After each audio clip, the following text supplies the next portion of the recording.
Silakan. Assalamualaikum warahmatullahi taala wabarakatuh. Bismillahirrahmanirrahim. Alhamdulillah wassalatu wassalamu ala Rasulillah wa ala alihi wa sahbihi wa man wa walah. Tuan moderator yang saya kasihi, kemudiannya kepada semua asatiza, para peserta fiqh belia peringkat negeri Sabah, mohon maaf di atas kelewatan, dan tajuk pada hari ini yang saya diberi oleh Ustaz Sofian berkenaan dengan belia dan fiqh mizan. Dan kita yakin belia mengikut negara macam Malaysia bawah 40 lah. Kalau kita melihat kepada ketetapan PBB dalam 28 belia, ya, tak silap saya 28 tahun umur.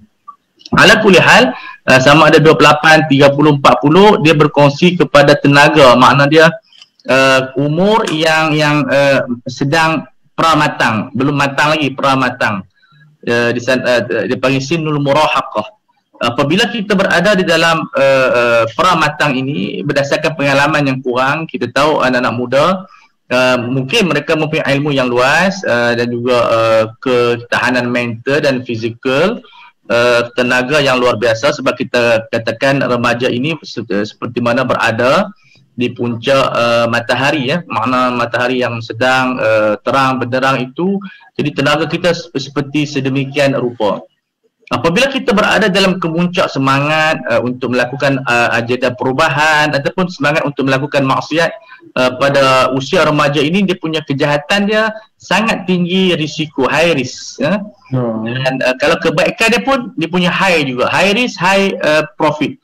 So macam kalau pemuda ini dia melakukan kebaikan, profit dia sangat memberi keuntungan kepada sebuah negara.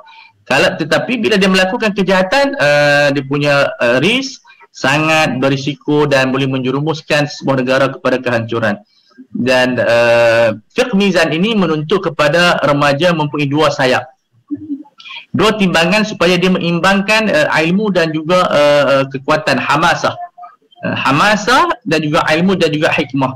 Makna dia yang saya perhatikan dalam masa yang singkat dan ringkas, sebab saya tidak sempat membuat nota dan juga kajian secara menyeluruh, tapi berdasarkan khibrah, pengalaman, dan saya pun dah habis dah usaha belia. Nas'alullah ta'ala al-ismah. Kita mohon kepada Allah Ta'ala diberikan perlindungan daripada kejahatan. Maka remaja sangat ma'asyadda al-hajah ila ilmi wa al-hamasah ataupun amal. Disebabkan remaja ini dia tidak mempunyai hikmah, kebijaksanaan, jadi pertimbangannya kadang-kadang terjebak dengan semangat yang ada. Kalau boleh perubahan, kalau kita misalnya nak menghapuskan kemaksiatan, sudah tentu jenak total kemaksiatan tu lost, hilang terus daripada muka bumi Allah Ta'ala ini. Dan itu yang kita tengok daripada anak muda yang berlaku, hatta mereka berlaku sikap keras kepada ibu bapa mereka. Makna bila nak tegur dengan keadaan yang kasar. Dan itu kita hadapi, dan itu semangat yang berkobar-kobar. Hatta kalau mereka nak tegur cikgu pun, cikgu mereka keras, ya, dengan cikgu, dan berlaku di sana yang disebut sebagai konflik di antara anak murid dengan cikgu, anak dengan ayah, apabila semangat terlampau tinggi mengatasi minda dan juga akal. So sayap ilmu dan juga semangat ini perlu diseimbangkan, sehingga jangan sampai kita berilmu tidak ada semangat langsung, ya, ataupun kita terlampau berilmu, terlampau bersemangat dan tidak ada ilmu. Sebab itu kata Sayyidina Hasan Al-Basri rahimahullah, dia menyebut ta'allamu, belajarlah jangan sampai ibadat tertinggal, dan berlakukan ibadat jangan sampai ilmu tertinggal, kerana ada satu kaum mereka meninggalkan ilmu sehingga mereka mengangkat pedang kepada orang muslim yang lain. Di situ kita dapat satu asas dan kaedah betapa pentingnya remaja ini, kerana remaja ini adalah mamba, mazhar, alamat, trigger kepada perubahan. Harus perubahan, dan saya ucap tahniah kepada organizer kerana berjaya melancarkan fiqh belia, dan orang yang datang mendaftar hampir 1000 orang ataupun dah lebih, moderator. Dan program ini perlu dilanjutkan lagi kepada pembinaan PKK remaja yang dalam bentuk industri, dalam bentuk sosial, CSR, dalam bentuk kemanusiaan, misi kemanusiaan. Dan saya yakin pihak organizer kita ni memang terlibat dalam agenda kemanusiaan sehingga mereka mampu menyumbang. Dan ini bukan menafikan peranan orang apa dia senior kita ataupun orang-orang yang sudah berumur, kerana mereka ni dipengaruhi dengan hikmah dan juga pengalaman yang sangat tinggi.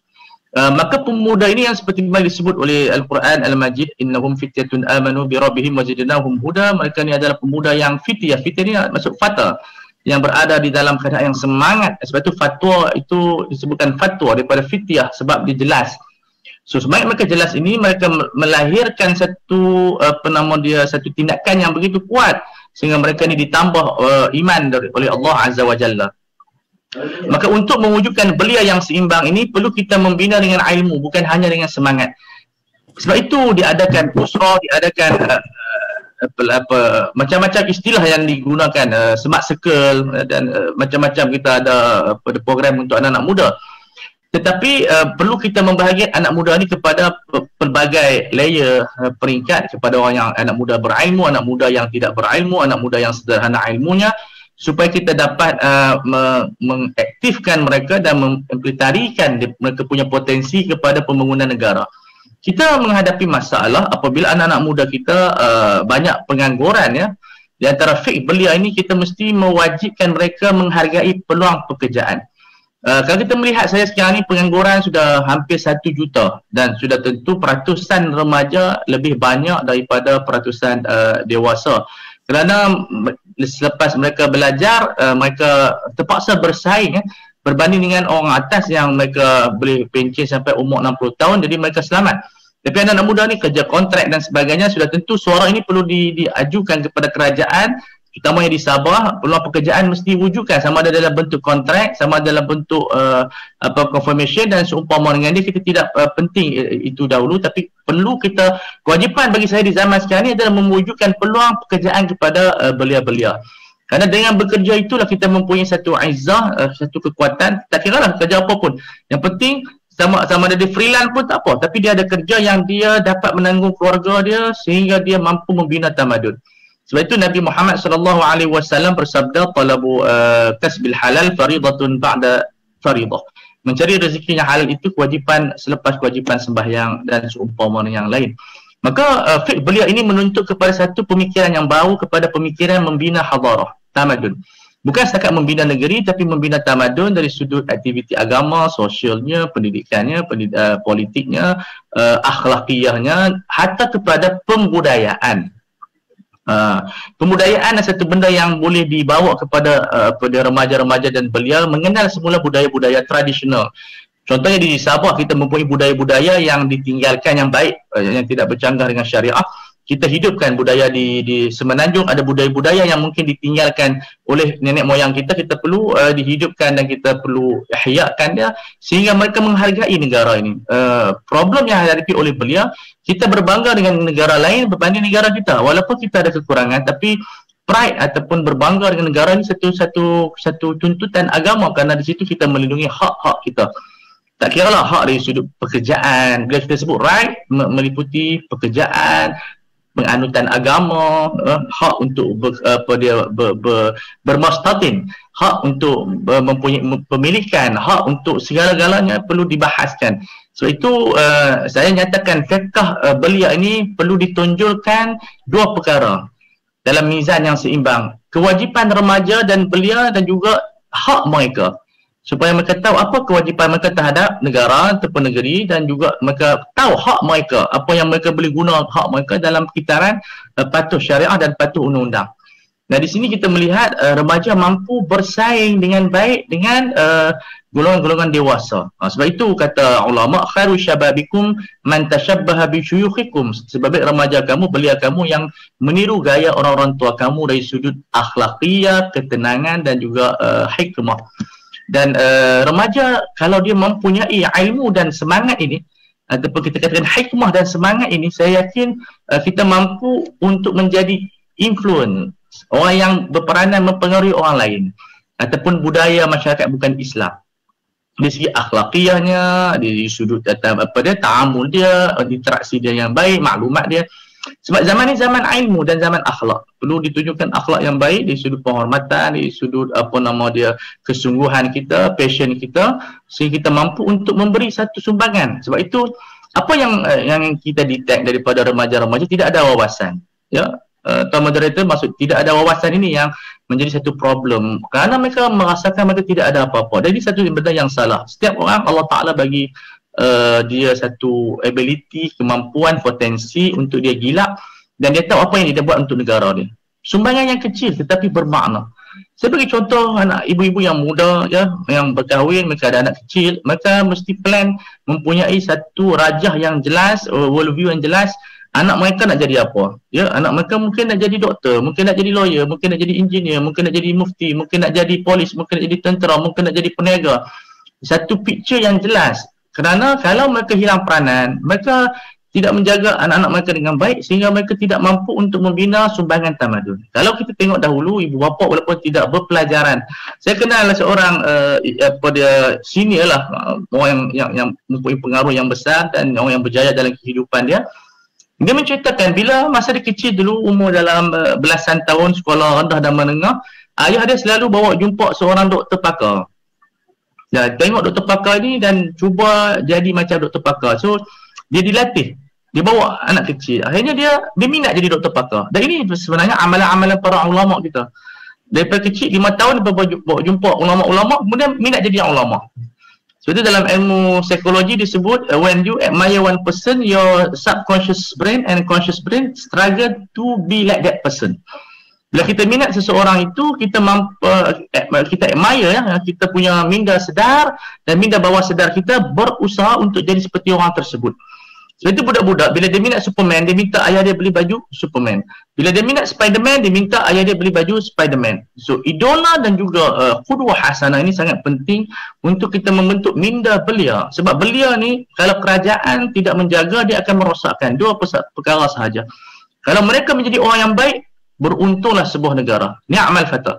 Kalau mereka menjadi orang yang jahat, musnahlah sebuah negara. Sebab itu dalam syair dia menyebutkan innama al-umamu akhlaquhum ma baqiyat fa in dhahabat akhlaquhum dhahabu.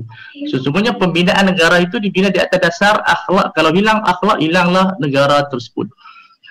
Dan ini perlu dilihat oleh kerajaan. Khususnya dalam belia ni, sudah satu fik belia ni kita ada resolusi dan kita mesti meletakkan satu hadap, matlamat, goals untuk kita nak bina semula, kita restructure semula pembinaan minda remaja yang bermula daripada sekolah menengah. Kita nak target apa keperluan negara dan apa tuntutan kewajipan kepada mereka supaya berlaku keseimbangan.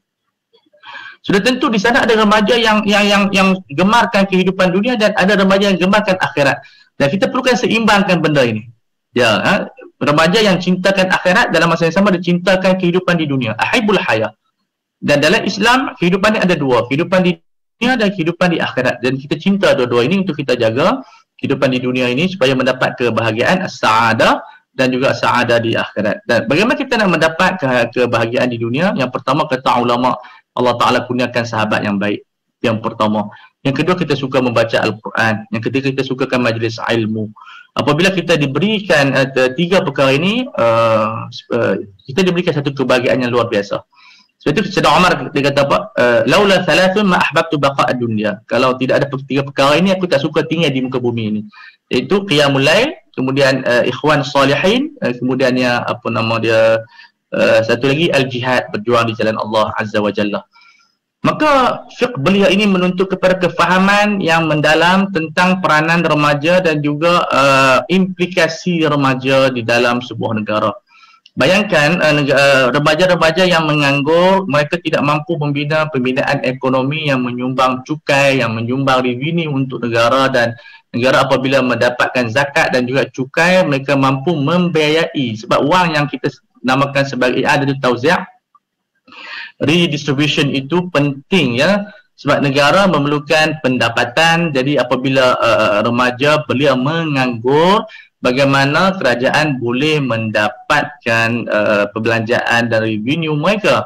Saya sebutkan pembelanjaan kerajaan saja tahunan untuk semua pegawai kerajaan, daripada Perdana Menteri sampai ke bawahan yang gaji start daripada di G28 ke apa dan sebagainya, melebihi 70 bilion setahun. 70 bilion, 70,000 juta setahun pembelanjaan kerajaan untuk membayar gaji-gaji dan allowance.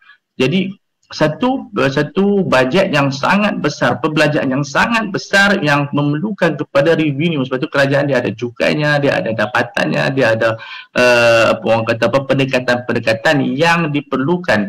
Misalnya Alhamdulillah bila berlakunya COVID-19 kita nampak kerajaan ada duit, dia boleh bagi bantuan, pelbagai bantuan. Dan reserve kita pun Alhamdulillah cukup, kita ada mungkin ratusan bilion yang banyak. Jadi ini di antara benda yang remaja perlu tahu. Sebab tu saya bagi cadangan kepada Ustaz Sofian supaya remaja ni diperkenalkan fiqh kenegaraan. Apa itu negara? Apa itu kewajipan kita kepada negara? Apa itu kewajipan kita kepada agama? Melibatkan law, melibatkan kepatuhan kepada perlembagaan, kepada sistem beraja, kepada pada kerajaan dan juga swasta. Masing-masing memerlukan di antara satu sama lain. Kita tengok saja Kementerian Kesihatan tuan-tuan dan puan-puan, kerajaan terpaksa bekerjasama dengan swasta menggunakan fasiliti yang ada untuk tujuan COVID-19. So kerjasama ini yang menuntut kepada remaja belia terlibat. Kalau saya sebutkan sahaja dalam bidang jururawat, sekarang ni siapa yang minta jururawat sangat mudah diterima sebab perbelanjaan kerajaan saya rasa bilion untuk KKM saja terlampau banyak, sehingga siapa yang minta sekarang ni jadi nurse insya-Allah dapat dalam tempoh bawah daripada sebulan. Jadi ini di antara satu benda yang sangat bagus. Dunia yang sangat luas. Bidang nurse. Saya sebutkan di sini supaya anak-anak muda daripada wanita berkejaya ini faham. Mereka ada ruang di sana untuk membantu misi manusia, iaitu dalam bidang nursing. Dan sangat luas peranan mereka. Dan peruntukan kerajaan sangat banyak sekarang ni. Itu di antara salah satu cabang. Juga dalam bidang-bidang yang lain. Jadi kalau remaja diperkenalkan satu world view yang jelas sedemikian, saya yakin remaja tidak ada di sana depres yang sangat tinggi. Sekarang ni banyak sangat dipanggil perkenalkan penyakit mental sangat tinggi. Saya juga terlibat dengan sebagian doktor yang membicarakan fake mental, dia panggil. Pembunuhan diri wujud di Malaysia ini tetapi tidak direkodkan dan tidak didisclosekan kerana takut bimbang terhadap kebimbangan masyarakat dan seumpama dengan dia. So penyakit mental juga memberi sumbangan kepada peratus remaja tidak dapat berfungsi dan juga untuk tidak proaktif. Dan ini sangat membimbangkan kerana remaja ni kalau boleh tidak mau stres. Boleh mereka ini hidup mempunyai tenaga yang kuat, minda yang kuat, sumbangan yang kuat, gerak kerja yang bagus, dapat membina sebuah negara, membina tamadun, masyarakat dan keluarga, dan akhirnya mereka rasa bangga. Masyarakat ini, para hadirin sekalian, kalau dia tak rasa dia dapat menyumbang, dia rasa down. Dia akan datang penyakit yang dia rasa dia tidak ada apa-apa, akhirnya dia bawa kepada bunuh diri. Sebab tu kita tengok di Korea, di Jepun, di Switzerland, di Amerika, di Jerman dan di mana-mana tempat yang peratus remaja bunuh diri itu. Kenapa? Sebab mereka rasa tak ada apa-apa. So ini satu benda yang menuntut kita melakukan satu resolusi yang baik, yang lebih serius, yang lebih kita rasakan bukan sengaja kita buat seminar fiqh belia semata-mata, tetapi adalah agenda umat supaya dapat menyedarkan remaja sama ada mereka rasa tak diperlukan atau mereka diperlukan, mempunyai minda dan semangat untuk menyumbang. Saya tidak tahu peratus kemiskinan di Sabah. Saya tidak tahu peratus pengangguran di Sabah. Jadi perlu kita ambil data tersebut dan kita lihat.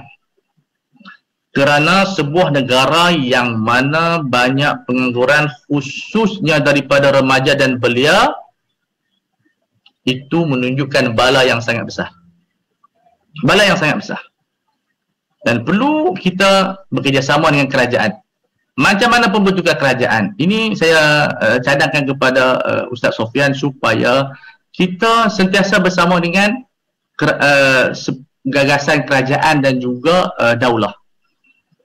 Parti politik akan bertukar, orang yang eksekutif kerajaan akan bertukar, tetapi dasar kerajaan yang kita sepakat membangunkan negara, membasmikan kemiskinan, mengharmonikan masyarakat, pelbagai kaum, khususnya di Sabah, Sarawak, macam isu kalimah Allah. Dan tentu sebenarnya itu salah faham. dan apa nama dia perlu diselesaikan dengan cara yang baik. Hatta orang Kristian pun tidak menyalahgunakannya, tidak ada di sana manipulate kalimah Allah. Kita tidak membicarakan dia di sudut fatwa sebab ahli fatwa dah ada. Cuma saya bagi contoh toleransi yang perlu kita ada. Kemudian seperti azan dan seumpama dengan dia. Benar sepatutnya itu bila kita faham keadaan masyarakat dan seumpama dengan dia, saya yakin tidak akan timbul isu di sana. Jadi timbangan mizan yang perlu kita kuatkan itu kita akan timbangkan dengan ilmu dan hikmah. Satu timbangan lagi ialah semangat dan amalan. Agak-agak Tuan Moderator jelas tak sepanjang 40 minit saya bercakap seorang ni? Okey Ustaz. Okay. Soalan kita nak buka bila? Saya selepas berakhirnya penyampaian Ustaz. Akhir itu bila tu? Sekitar 2.45. 2.45? Lama ya? Okey Ustaz, 2.45 okey. Saya tak, itulah lama tak cakap, lama online. Atau macam ni Ustaz, kita berinteraksi dengan peserta. Mana tahu peserta saya ada sampai dua suku, kemudian kita hantarkan. Bagilah, saya rasa ada orang di sana. Saya rasa saya cakap seorang ni. Kalau ada, ya kan, begitu. Aku kau lah, saya lupa Sabah ni aku kau. Jadi aku tidak mampu bercakap sendirian. Setakat ni Ustaz, peserta bersama kita seramai 48 orang. Okay. Dan saya pasti 48 orang ni akan ada beberapa orang yang akan ajukan soalan kepada Ustaz. Sedangkan Ustaz punya topik ni cukup dekat dengan masyarakat sekarang, lagi-lagi masalah pengangguran. Jadi apa kata nanti kita akan buka peluang kepada para peserta untuk berinteraksi dengan Ustaz. Boleh? Ya, saya habiskan sedikit di sini. Kemudian saya kalau saya nampak sekarang tu dah ada dah. aku akan bisa. So apa nama dia, Sabah sebahagian daripada tanah Malaysia dan sebuah negara Islam. Walaupun banyak Kristian di sana, saya tidak kisah ramainya itu, tapi dasar kerajaan itu adalah kerajaan Islam. Ada muftinya, ada mahkamah syariahnya, dan saya harap belia-belia ini terikat dengan kerajaan, bukan masuk kerja kerajaan.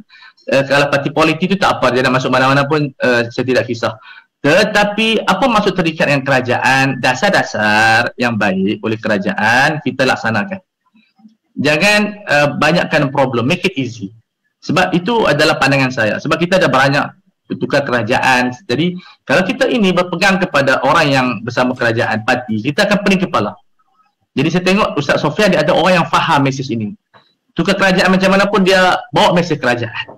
Dan itu manfaatnya lebih banyak daripada kita banyak kontroversi dan juga kontradik dengan mereka. Lebih baik kita melaksanakan dasar dan kritikan itu di tempat yang lain. Tetapi untuk membina belia ni kita perlukan satu kuasa.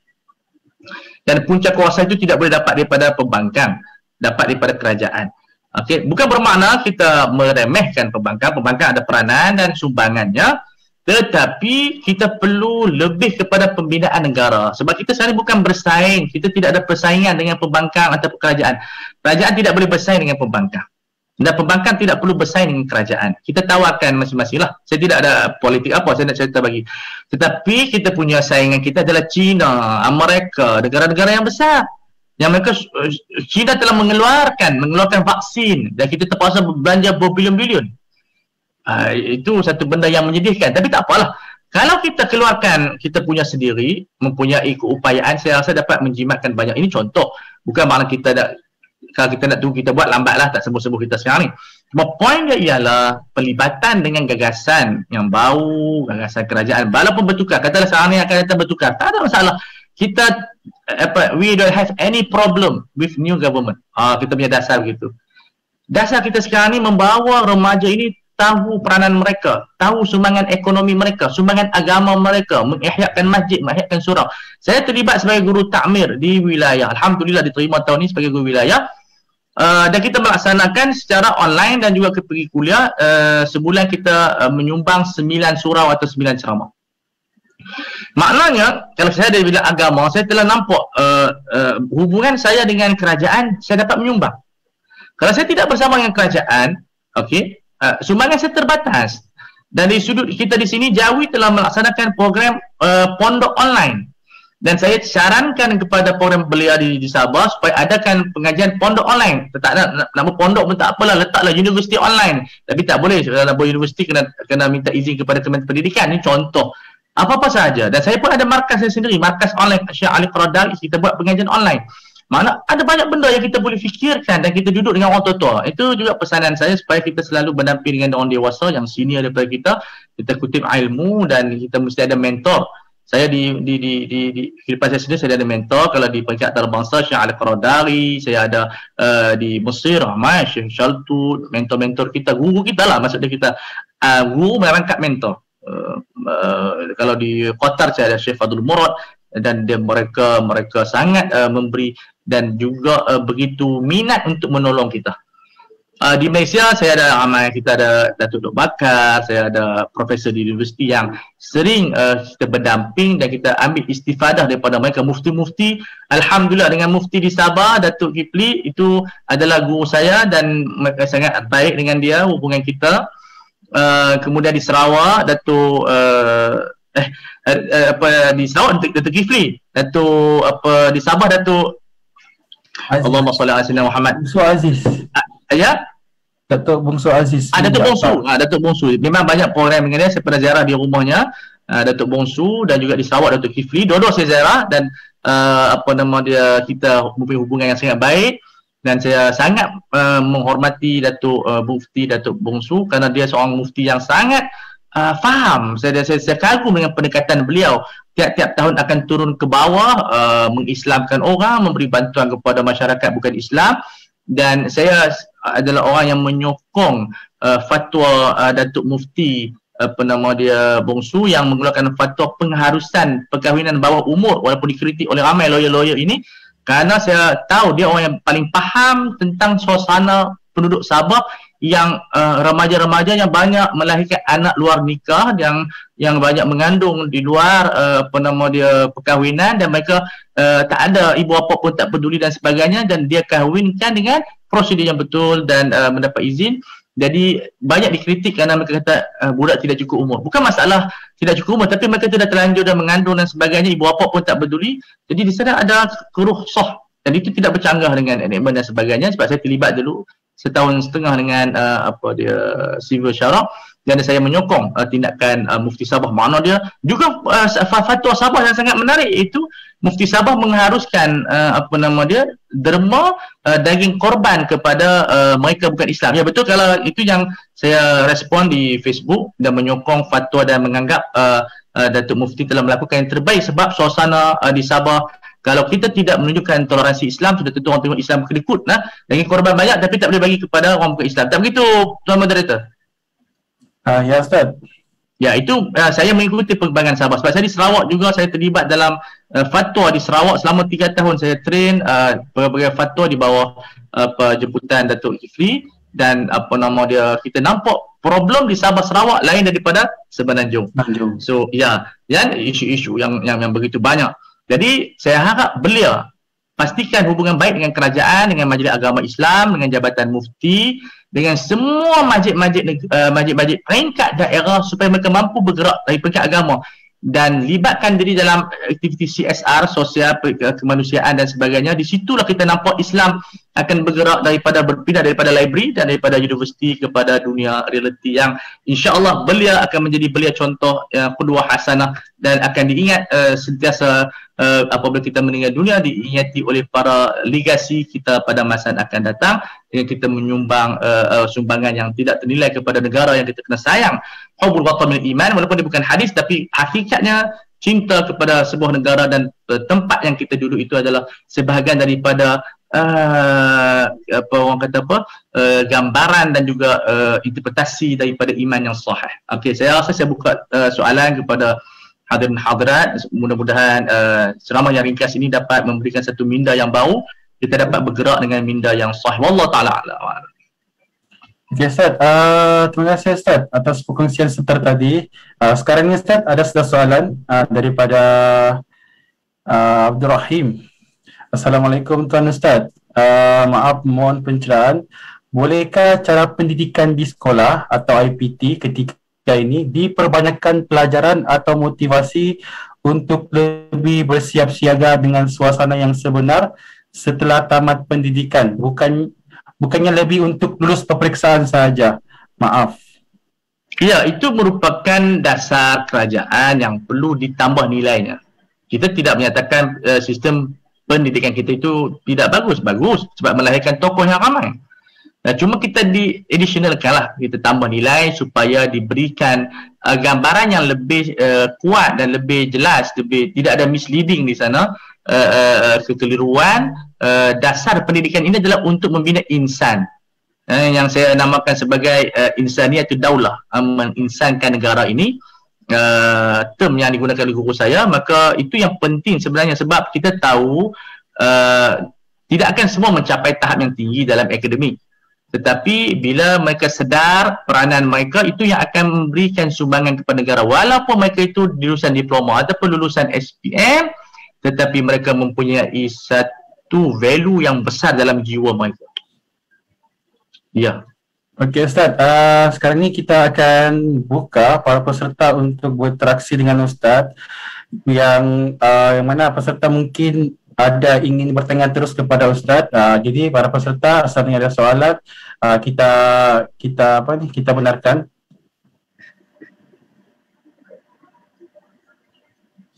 Okey Ustaz, mengenai isu sekarang ni Ustaz, apa ni isu kalimah Allah oleh agama Kristian Ustaz. Kalau di Sabah ni dia bukanlah isu sebenarnya, sebab di Sabah ni cukup harmoni Ustaz.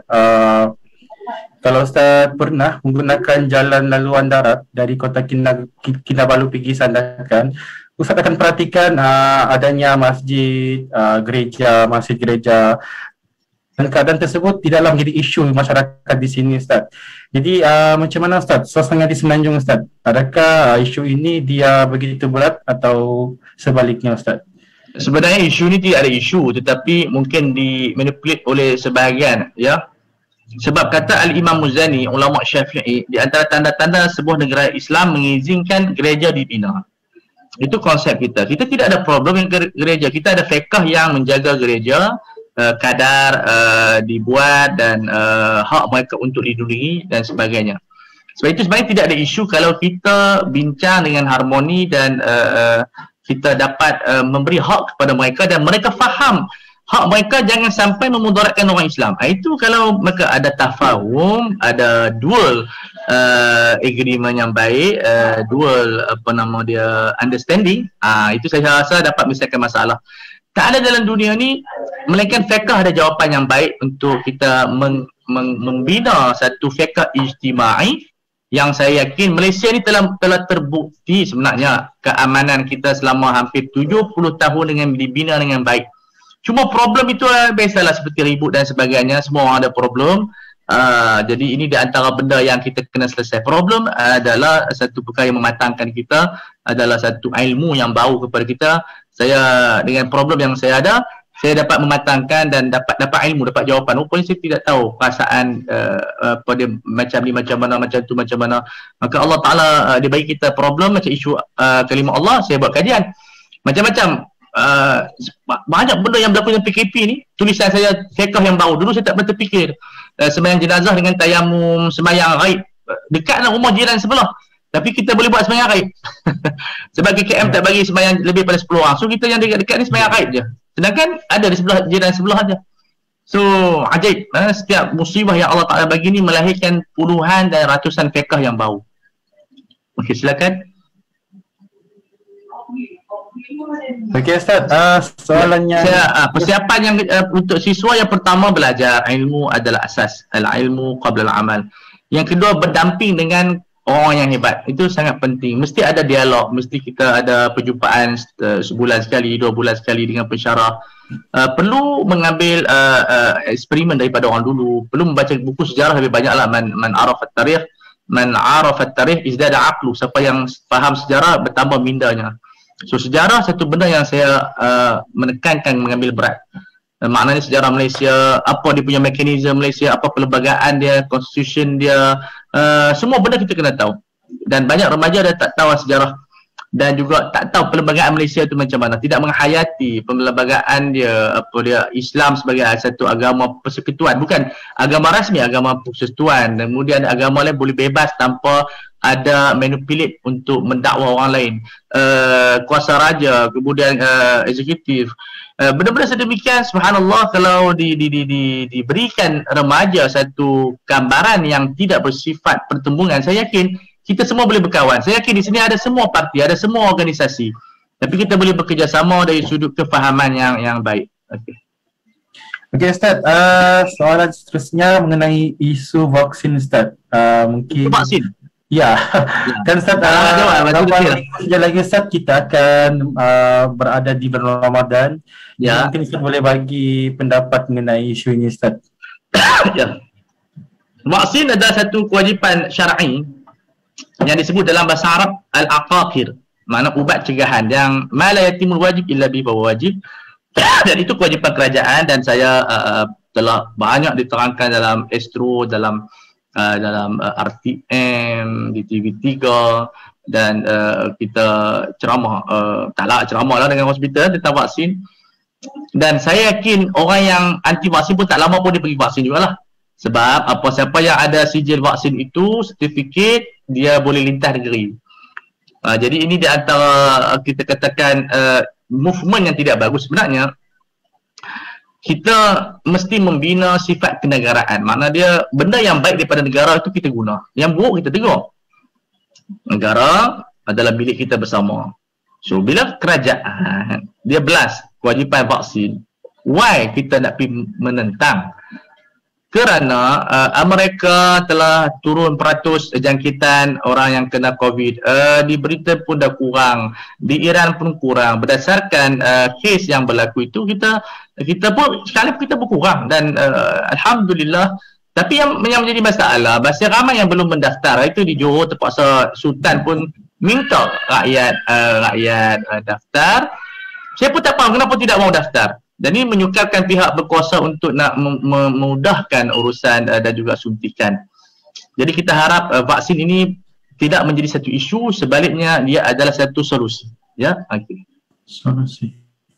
Okey, ada lagi soalan daripada peserta. Sekiranya ada, boleh terus ajukan dengan Ustaz atau boleh PM admin kita.